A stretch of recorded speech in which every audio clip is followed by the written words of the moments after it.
the heart of world trade. And today, it's completely locked down. The heart of world trade, the main artery of energy. And today, completely locked. Thousands of ships are waiting in the Strait of Hormuz.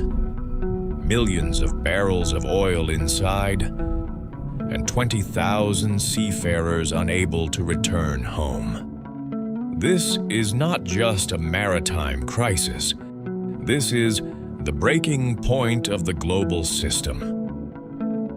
Chapter 1. The scale of the crisis. Looking at the global merchant fleet. Approximately 75 to 80,000 ships are actively operating in the world. And today, 1,900 ships are stranded in the Strait of Hormuz. This may seem like a small number, but in reality, this means 3 to 4% of the world's merchant fleet. So suddenly, 3% of the world's capacity has been withdrawn from world trade. Do you know what this means? It means the supply chain is broken. It means delays in goods. This means prices are skyrocketing. Part 2. The oil crisis.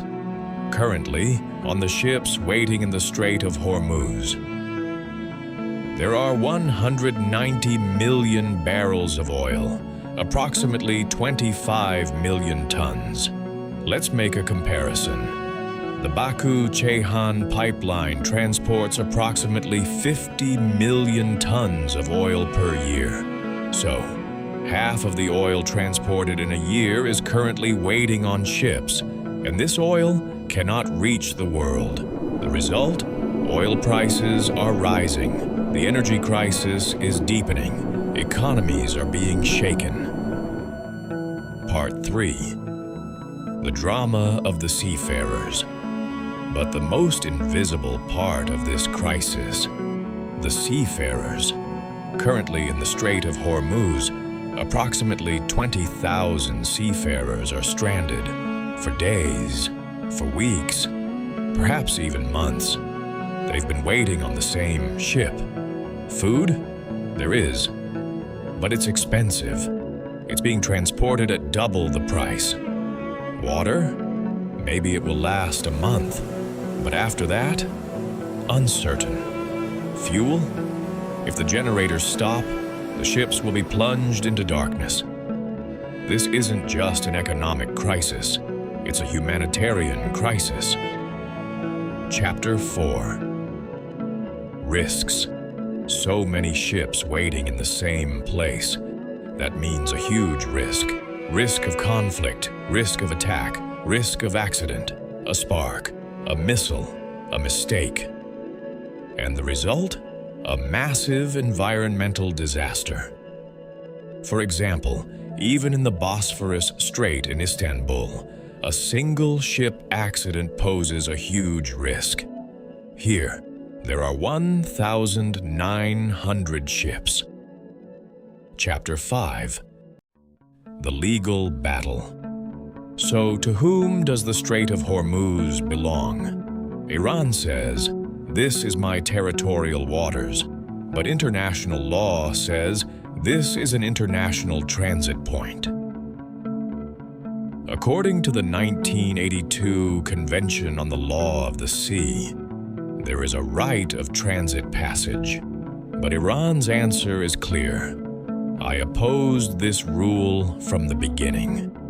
In other words, I am a persistently dissenting state. What does this mean? That rule doesn't bind me. The result? The law is also deadlocked.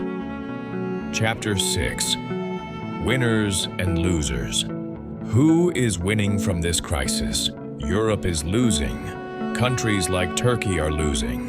But the situation is not critical for the U.S. Russia is profiting. China has found alternative routes. So this crisis, it's not just about maritime affairs.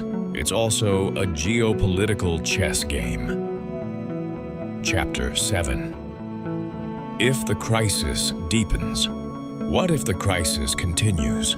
Water runs out, fuel runs out, crew is evacuated. Worse yet, if infrastructure in the region is hit, even water cannot reach the ships.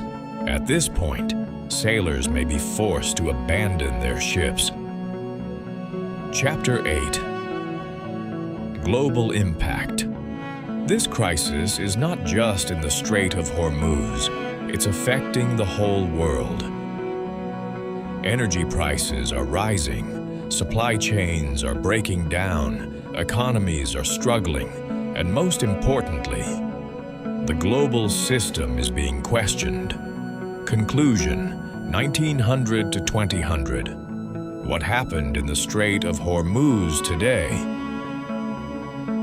Actually, it reveals a bigger truth. The world is now fragile.